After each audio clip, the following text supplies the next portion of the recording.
Քարը հոգի ունի։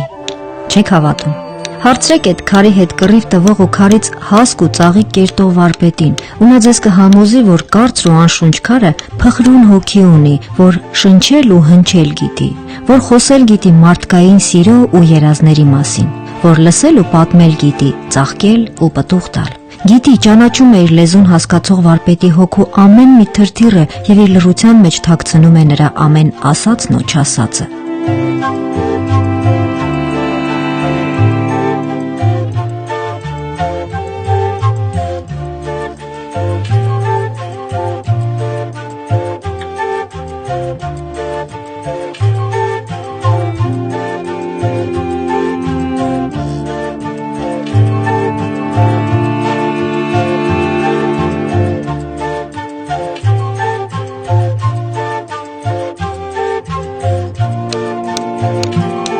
Մեծ մուրճի ճնշումից պոկվում են հսկա ժայռաբեկորի կտոր եղած մասնիկները, իսկ հետո կամաց դուրը սահում է մատիտի գծած տեղերով եւ ուրվագծում ապագա խաչքարի նախշերը։ Հրես էսելանարեն, մանկապարտեզը։ Մանկապարտեզը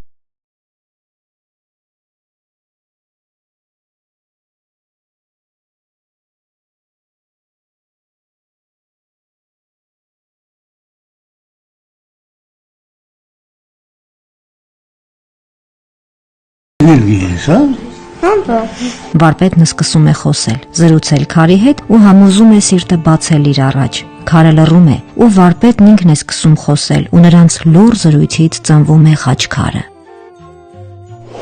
Արվեստի մարդու կողքին ապրելը եւ հեշտ է եւ դժվար է։ Ես երևի եղել եմ միշտ նրա առաջին քննադատը։ Ու դա էլ հենց դժվարություն է ստեղծել, որ ասել եմ, այ այս շտրիխը ինձ դուր չի գալիս, այս շտրիխը սխալ է, ու մեր մեջ վեճը գնացել է։ Հա, բայց էլի ոնց որ վերջում տեսել եմ ինքը հակվել է իմ կողմը, իմ կարծիքին է հակվել։ Եվ դժվար է, որովհետև շատ դեպքերում, ասենք, ընտանեկան կյանքը տուժում էր արվեստին նվիրվելու պատճառով, որտեղ նա իր ամբողջ ժամանակը տրամադրում էր արդեն ստեղծագործելուն։ Կարող է ընտանիքում ինչ-որ մի բան գործ կար, ինչ-որ բան կար, բայց միևնույն է, նա պիտի իրեն տար իր գործին։ Ասում եք, ունի եւ իր դժվարությունները եւ իր հեշտ կողմերը, իր հաճելի կողմերը։ Ես շատ լավ եմ զգում, երբ տեսնում եմ, թե ինչպես է ստեղծագործում։ Ինձ էլ էր դա հետաքրքիր։ Ինձ թվում էր այնպես հեշտ են ծնվում նկարներն ու կամ ասեն քանդակները, բայց դա իհարկե տքնաջան աշխատանքի արդյունք է։ Կարող է աշխատեր, օրեր շարունակ աշխատեր, մեկ էլ տար քանդեր, նետեր մի կողմ, որտեղ դա այն չէր, ինչ որ ինքն էր ուզում։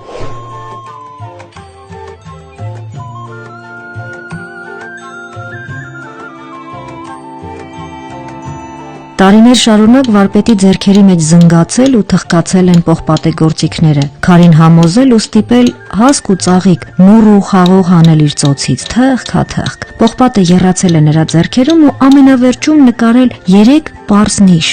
Ո-ս-ա, Ոսկանյան Սերժիկ Արտաշեսի։ Այն Արտաշեսի, ում նկարը մինչև հիմա էլ այս երբեմնի աժդահամարթուն, իսկ հիմա բարի ու ժպտերես պապիկին ստիպում է արտասվել։ Իր անունը տալուց ամիջապես իմ մանկությունն է իմ աչքի դեմ գալիս։ Ես իր ներկայությամբ իր կողքին մեծացել եմ։ Ամիջապես հիշում եմ իր պատանեկությունը։ Ես ավելի փոքր էի բնականաբար, ինքը այն տարիքն էր 15-16 տարեկան պատանի, երբ աղավնի էր թռցնում կտուրին կանգնած։ Երթիկներ են այսպես իրար միացրած, մեր տան դռնից բարձրանում էինք, պատտվելով երթիկներից, այն իրենց երթիկի այն կողմից, հետևի կողմից իջնում էինք ու փողոց դուրս գալիս։ Մեջքի տված էին մեր տներն իրար, հին տները հողե կտուրներով, առանց բանի։ Ու այդ մեծ մասամբ մեզ համար խաղահրապարակ էին։ Իսկ Սերժիկի համար աղավնի թռցնելու, աղավնի խաղացնելու հրապարակ էր։ Իսկ ուսանողության տարիներին ինքը եւ եղբայր էր, եւ ընկեր էր, եւ հսկող էր։ Հսկում էր բոլորին, նա գիտեր ով ինչ է անում, ինչով է շնչում, ինչ է թաքուն ինչ կարող է անել։ Նահապետական բաներ ուներ։ Վարքերը իրա։ Մեր առօրյան մեր ուսանողության տարիներին շատ ավելի հետաքրքիր էր, քան ինձ թվում է հիմա։ որտեղ մենք երևի ոչ մի շաբաթ կամ կիրակի օր հենց այնպես չէինք անցկացնում։ Անպայման կինոթատրոն, թանգարաններ, զբոսանք, տեսարժան վայրեր, անիմաստ ժամանակ չենք վատնել երբեք։ Չգիտեմ, ուսանողական տարիներից շատ լավ հուշեր են մնացել։ Սերժիկ Արտաշեսի Ոսկանյան, ծնված այսօրվա Վրաստանի Ծալկայի շրջանի Ղզլքի Լիսագյուղում, հայերեն անունը Կարմրավանք։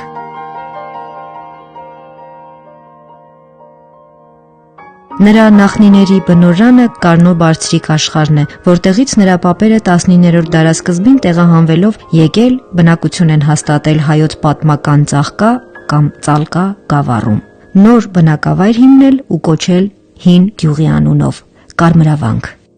Սիրունատես տղա էր, բարձրահասակ, գեղեցիկ, մի քիչ շորորուն քայլվածքով։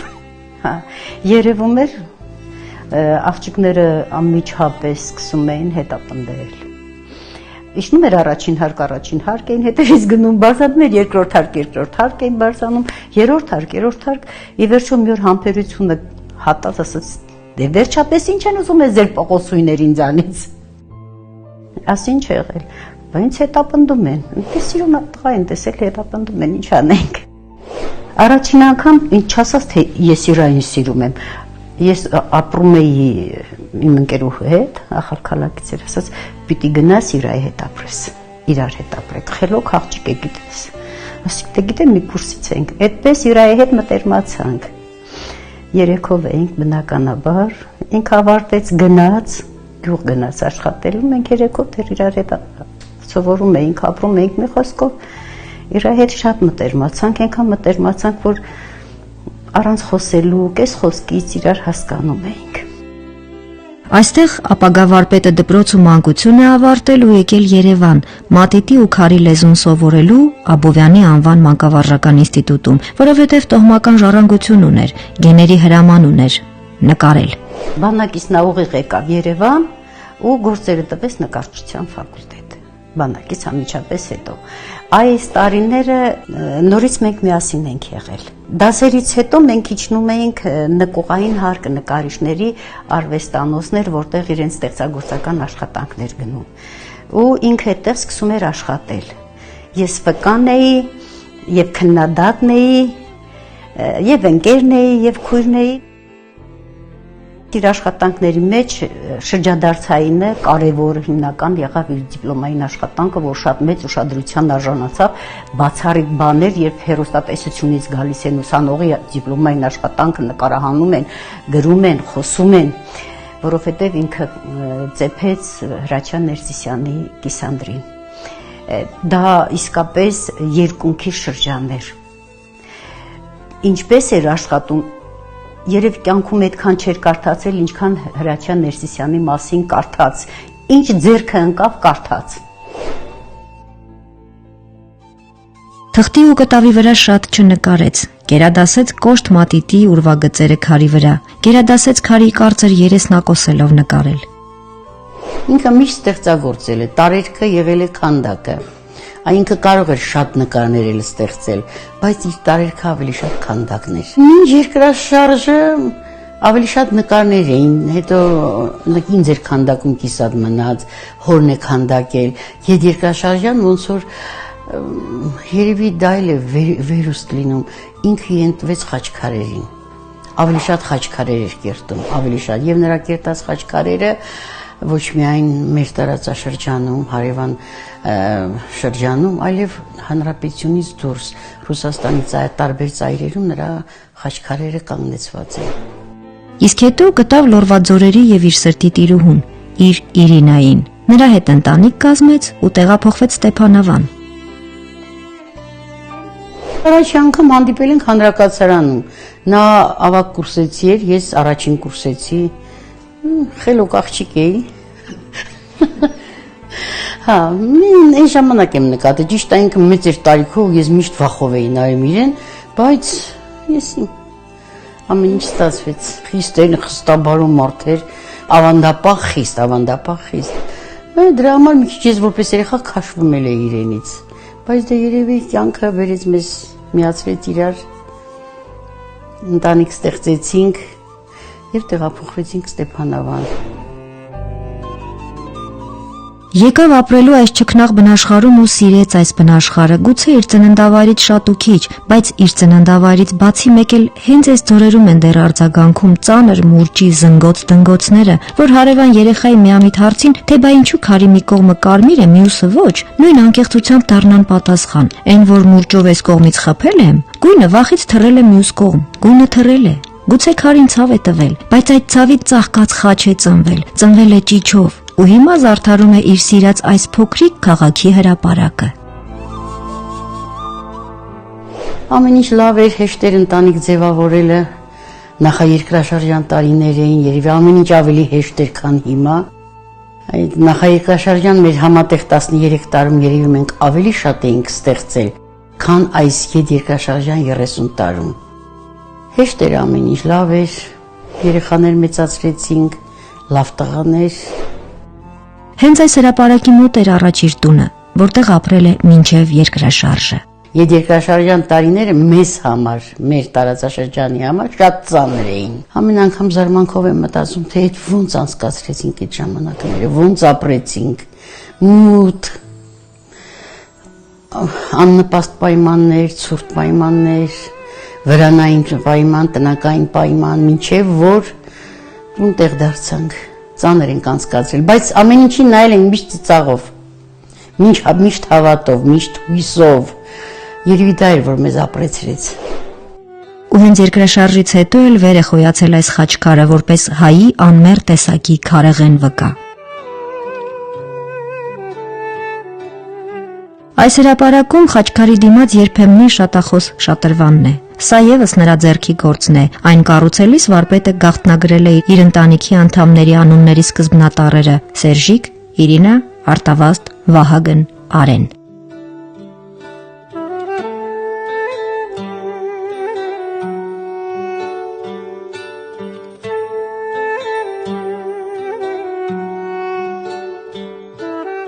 Այս ցուրտ ու կորած վայրը, ուր լեռնային քամիներն են թագավորում, ժողովուրդն անվանել է Ղարախաչի ձոր։ Այստեղ եւս հրաշագործ վարպետի ձեռքը հասել է ու ստիպել ապառաժից ջուր բխել։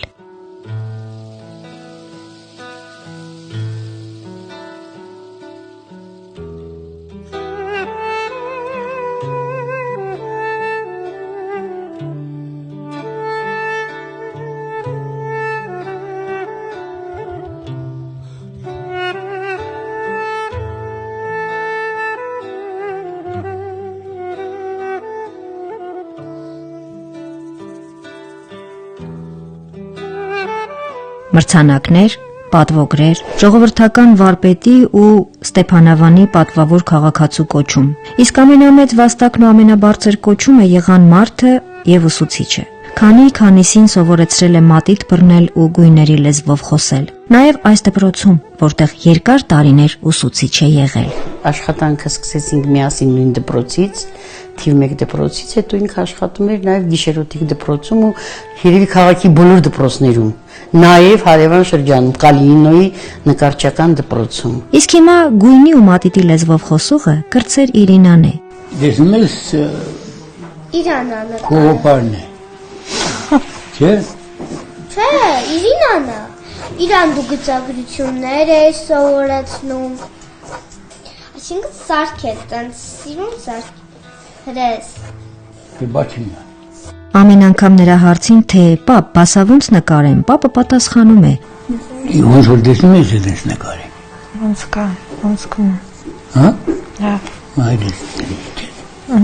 Ու հենց այդպես էլ Իրինան նկարում է, ինչպես որ տեսնում է։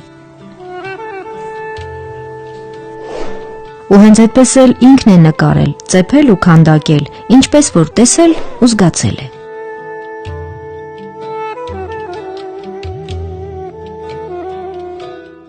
Մի օր էլ որոշել է հսկա ժայռից առյուծ կերտել։ Ամիսներ շարունակ, մինչ առյուծը ձև ու մարմին կստանար, ուսումնասիրել է կենդանիների արքայի վարքն ու բնավորությունը, քարի հետ խոսել, պատմել է նրան ամենը, ինչ գիտեր իր ժողովրդի ճակատագրի մասին, ու ժայռը նրա ձեռքի տակ դարձել է հայոց ուժը խորհրդանշող առյուծ, որն իր զորեղ թաթի տակ ճզմել է շնագայլին։ Առյուծը իմ հերն է։ Այդ իր ազատատենչությունը միշտ եղել է ինքը երբեք ինչ որ բանից չի ընկրկել, ինչ որ բանից հետ չի քաշվել, միշտ իր ճիշտը, նաև ճիշտ ուներ, որի համար պատրաստ էր, ամեն ինչի պատրաստ էր։ Ճշմարտությունը եւ վերջ ուրիշ երկրորդ կարծիք չէր կարող լինել։ Հատկապես ասենք այդ արգելված տարիներին Իրան արդեն ասած մեզ արգելում էին, մենք պատուհաններից էինք փախչում, որ գնայինք Եղեռնի հոշարձան։ Ինքը մեզ հետ էր։ Ինքը առաջնորդի նման մեր հիմա մենք նկարներ էլ ունենք շատ, մեր կուրսեցիներն են, իր կուրսի չկա, բայց ինքը մեզ հետ է։ Ինքը որովհետեւ ազդեցիկ էր իր խոսքը, իր պահվածքը, ինքը կարող է շատ քիչ խոսեր, բայց իր ներկայությամբ թելադրեր այսպես անել կամ այնպես անել, այսպես չանել կամ այսպես անել։ Ինքը իր ներկայությամբ, իր պահվածքով թելադրում էր, այսինքն լիդերություն կար իր մեջ եւ անխոս ենթարկվում էին իրեն։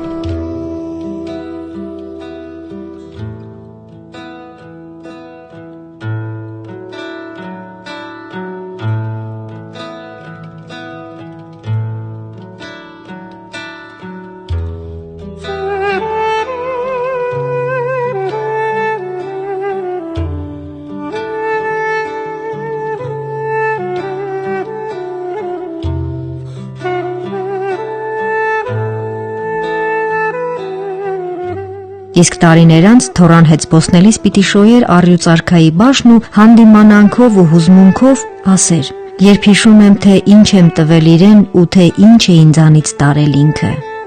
Ասում է ու լռում, իսկ թե ինչ է իրենից տարել, միայն ինքը գիտի։ Ինքը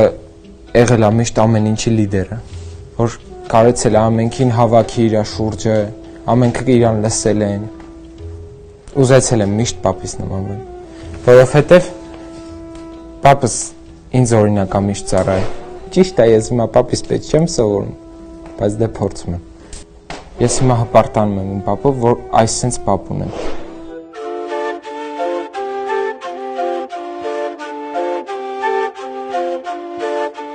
Իսկական տղամարդը պիտի տուն կառուցի, ծառ տնկի ու զավակ ունենա։ Տուն կառուցել է, բակում ծառ է տնկել ու 3 որդի ունեցել։ Ինչպես ինքն է ասում, աշխարհին լավ երեխաներ է տվել ու հիմա վայելում է իր որդիների աշխարհին տված լավ երեխաների սիրելի պապը լինելու երջանկությունը։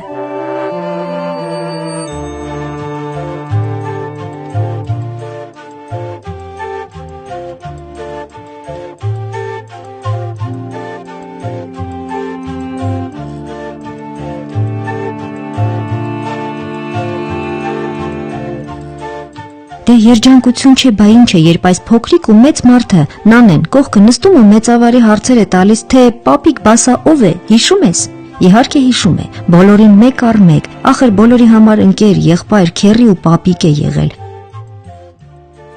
Ուսուցիչ է եղել, արվեստի ու մարդու հանդեպ սեր շաղտվել, սովորեցրել քարի ու գույների լեզվով խոսել ու վաստակել է ամեն մեկի հետ մի քիչ մանկանալու իրավունքը։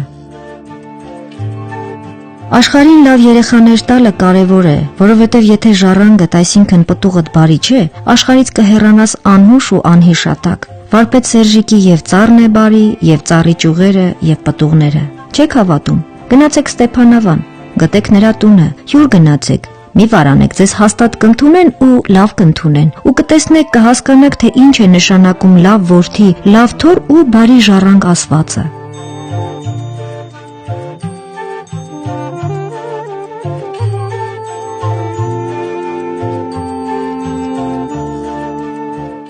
Նրա ստեղծագործությունները նման են զավակների, ասենք կա զավակների մեջ տարբերություն։ Ասենք ամեն մի երեխա ունի իր բնավորությունը, ունի իր պատկերը, դիմապատկերը, բայց չէ որ բոլորն է ծնողի համար նույնն են, հավասար են։ Մատների պես կան լավ ու վատ մատներ, որն է կտրեց նույն ցավն է տալիս։ Գործերն էլ նույնն են, զավակների պես բան են։ Նրա մտքից ծնված իր զավակները, այնպես որ տարբերություն չկա։ Կարող է գործից գործ, ասենք գործը որակապես լավանա, բայց նրա համար դրանք բոլորը նույնն են։ Բոլորն էլ հավասարաչափ սիրված, ստեղծված, նույն տքնանքով, նույն ջանքով, նույն ծանրությամբ ստեղծված գործեր են։ ծնունդ են դրանք, ամեն մի գործ մի ծնունդ է։ Կնոջ համար կա տարբերություն երեխաների, եւ բոլոր երեխաներն է ցավով են աշխարհ գալիս, նույն սիրո են, չէ՞ սիրվում։ Նույնն էլ արվեստագետի համար ամեն մի գործը դա ծնունդ է, ծննդաբերություն է։ Ոնց կարող է տարբերություն ունենալ, սա լավն է, ավարտն է։ Եվ բոլոր գործերն անկրկնելի են, իրար երբևէ չեն կրկնել նրա գործերը։ Արվեստի մարդու համար իր ստեղծագործություններն էլ իր զավակների նման են, ու ամեն վարպետ իր ստեղծագործությունը սիրում է իր զավակների պես։ Նրանք ծնվում են երեխաների նման, ծնվում են ցավով, ծնվում են ցավից ու սիրուց, մինչև չսիրես, չես ստեղծի։ Մինչև քարին ցավ չպատճառես, նրանից նուռ չի ծնվի, իսկ եթե այդ նուռը հոգուտ մեջ չունես, ինչքան ուզում ես քարին ցավեցրու, նա իր հոգին քո առաջ չի բացի։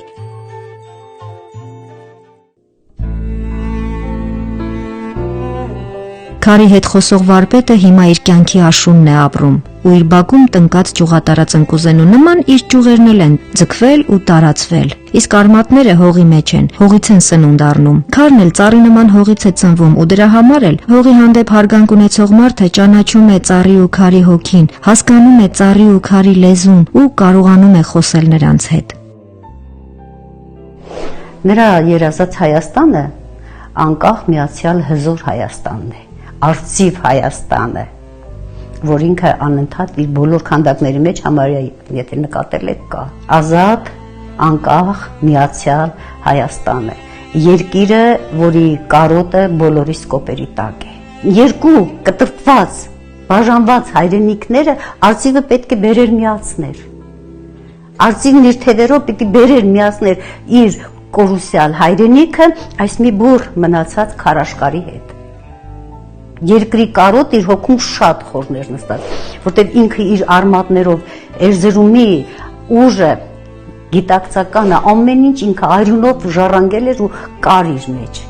Եվ ինքը փոխանցել իր երեխաներին է փոխանցել, իր ժառանգներին է փոխանցել։ Այդ երկրի ուժը իր մեջ կար։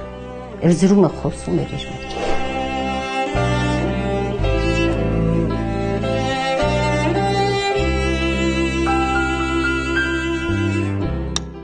Մեծ մուրճի ճնշումից պոկվում են հսկա ժայռաբեկորի կտոր եղած մասնիկները։ Իսկ հետո կամաց դուրը սահում է մատիտի գծած տեղերով եւ ուրվագծում ապագա խաչքարի նախշերը։ Քարի հետ քարերեն խոսողը քարին իր հիշողություններն է պատմում, ու քարենռնենին ու քարե խաղողի ворթը ծաղկում են ընդհատված կյանքերի ու հատված ծառերի փոխարեն։ Քարն ավելի երկար է ապրում, քան իրենից խաչքար կերտող վարպետը, որ իր քարեղեն լեզվով աշխարհին պատմի մարդկային ցավի ու սիրո մասին։ Չեք հավատում, հարցրեք այդ քարի հետ կռիվ տվող ու քարից հասկ ու ծաղիկ կերտող վարպետին, ու նա ձեզ կհամոզի, որ կարծր ու անշունչ քարը փխրուն հոգի ունի, որ շնչել ու հնչել գիտի, որ խոսել գիտի մարդկային սիրո ու ցավի մասին, որ լսել ու պատմել գիտի, ծաղկել ու պտուղ տալ։ Գիտի, ճանաչում է իր լեզուն հասկացող վարպետի հոգու ամեն մի թրթիռը եւ իր լռության մեջ թաքցնում նրա ամեն ասածն ու չասածը։ Ծերշեի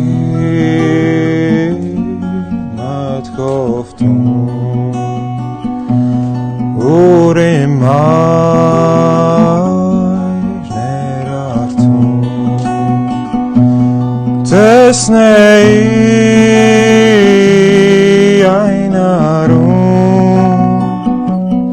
Կարոտով ես անում,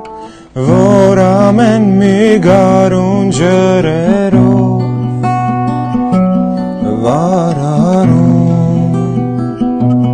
կարկաչում էր սարերում, տեսնեի այն արում,